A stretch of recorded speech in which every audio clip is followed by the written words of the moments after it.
Hi everyone, it's me, Nanny Annie again, or Nanny Crazy Hair, because it's getting even crazier as the days go by. I'm going to tell you my third story, I hope you like it, and it's called Ava Loves Noodles. Okay, is that all right with you? Ava was a lovely little girl who lived with her family in the country. She loved playing with her friends and going to school.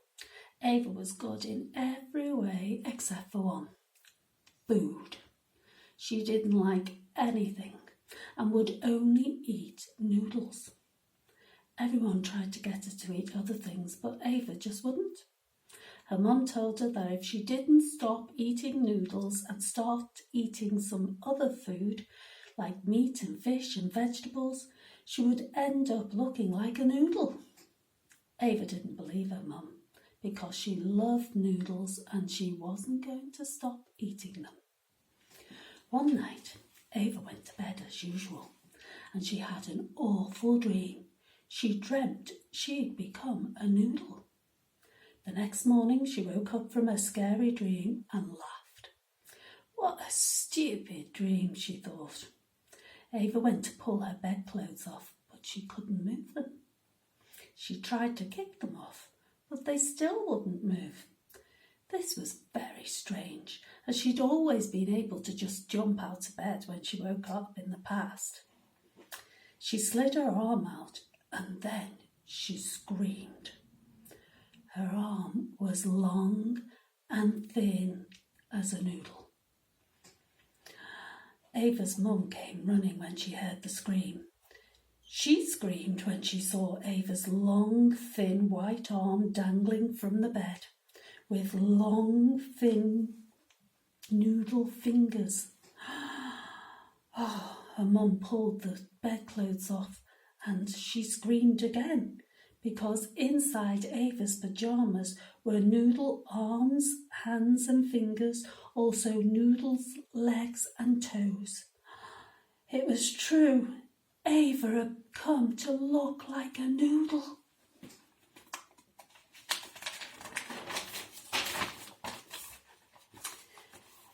Ava's mum and dad were really worried and they called the doctor. Dr. Wellgood came to the house as fast as he could, and when he examined Ava, he shook his head.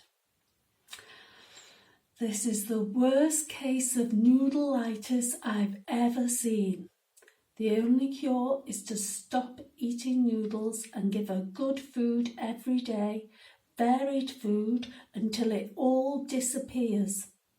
He left some medicine to improve Ava's eating, and then he said, I'll call back in a couple of weeks and see how she is.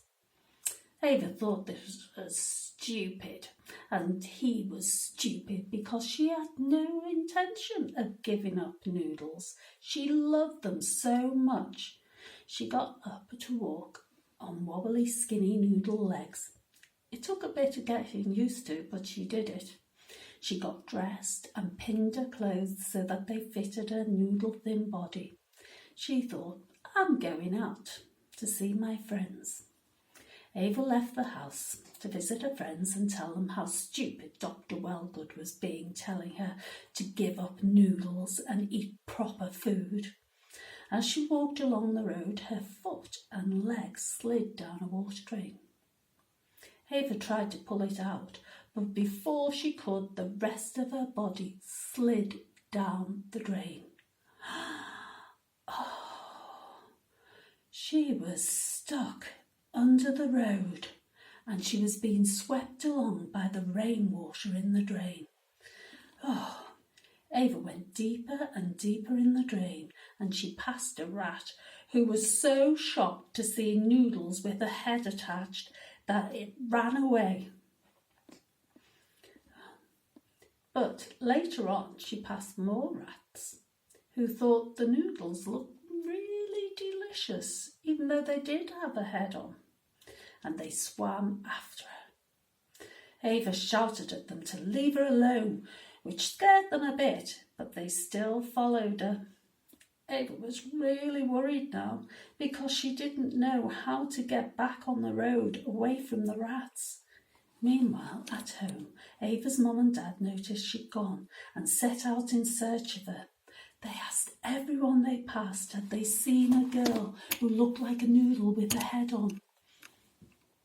Eventually, they met a boy who said he saw someone that looked like that slip down a drain.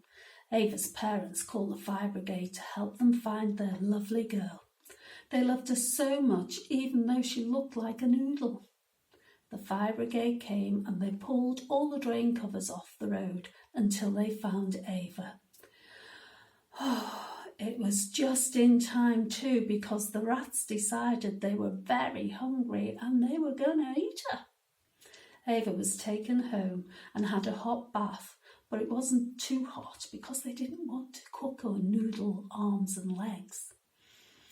They made her some lovely soup without noodles, but with plenty of nice vegetables in. Ava was so happy to be home. She didn't want to look like a noodle anymore, so she ate every single bit. Over the next weeks, Ava ate lots and lots of different food. Hot, juicy pies with lovely gravy, yummy vegetables and fish, and even puddings. And Mummy allowed her to have a pudding every single day. Oh, there were fruit puddings and cakes. Oh, but only if she ate all her dinner, because that was a special treat. One day, Ava pushed her bedclothes off and ran in to see her mum and dad. Look at me. I'm not a noodle anymore. And everyone was so happy they all got up and danced around the room. They all lived happily ever after. So, maybe you're a fussy eater like Ava. Maybe there's only some things that you will eat and some things that you won't. Well, remember, if you just eat not a varied diet with lots of different things in, you could end up looking like your favourite food, which could be a hamburger, a fish stick, an ice cream or chocolate that melts. So remember to eat properly, everyone. I'll see you tomorrow. Bye.